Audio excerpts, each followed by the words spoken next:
ছাত্রী আজকের অনুষ্ঠানে জলবায়ু পরিবর্তন ও সচেতন বিষয়ক উপস্থিত বক্তব্য ও পুরস্কার বিতরণী অনুষ্ঠানে উপস্থিত আমার শ্রদ্ধেয় বিচারক মণ্ডলী, সকল শিক্ষক শিক্ষিকা ও সহপাঠীবৃন্দ, আসসালামু আলাইকুম।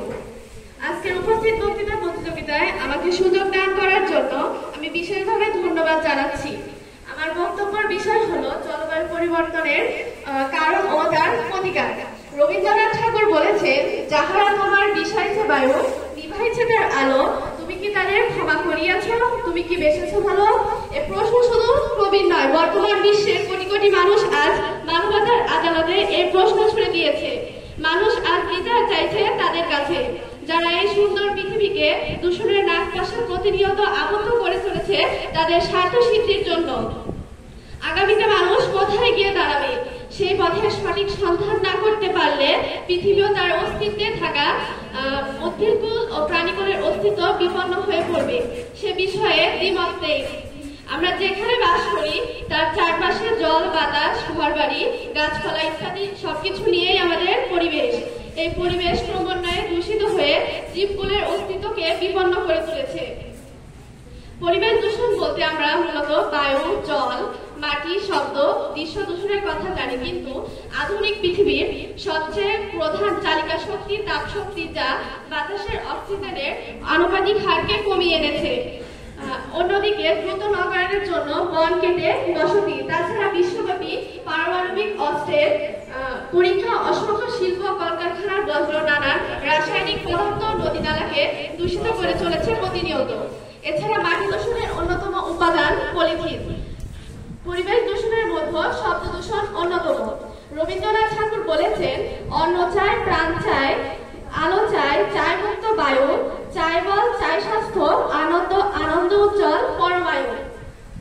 পরিবেশ দূষণের ফলে গ্লোবাল ওয়ার্মিং, বরফ গলার হার বৃদ্ধি, প্রাকৃতিক দুর্যোগ, পানীয় জলের সংকট, অতিবেগুনি রাশি পৃথিবী ও উদ্ভিদ ও প্রাণীকে ধ্বংস করতে উদ্যত।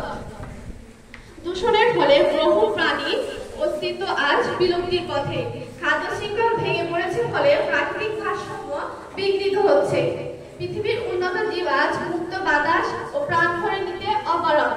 মাটিতে সোনার ফসল ফলাতে ও নির্জন প্রকৃতিতে কান পেতে পাখির কলকাকলি ও প্রাণের স্পন্দন শুনতেও অপারগ। এর চেয়ে খারাপ আর কি হতে পারে? এই জাতি পুঞ্জের উদ্যোগে পৃথিবীকে দূষণমুক্ত করার জন্য 5 জুন দিনটি বিশ্ব পরিবেশ দিবস হিসেবে ঘোষিত হয়েছে। অনুষ্ঠিত হয়েছে বসুন্ধরা শীর্ষ সম্মেলন। ঘোষিত হয়েছে কর্মসূচি যেমন বন সৃজন ও সংরক্ষণ, অতিরিক্ত কয়লা ব্যবহার হ্রাস, দূষণমুক্ত শক্তির উৎস সন্ধান, মহাকাশে রকেট নিক্ষেপ ও পারমাণবিক পরীক্ষার লাগাম টানো। দূষণ নিয়ে নানান সম্মেলন, দিবস, কর্মসূচি পালিত হবে, কিন্তু লক্ষ্য রাখতে হবে তা কতটুকু বাস্তবায়িত হচ্ছে। সম্মেলন করে শুধু মুক্তি সম্ভব নয়।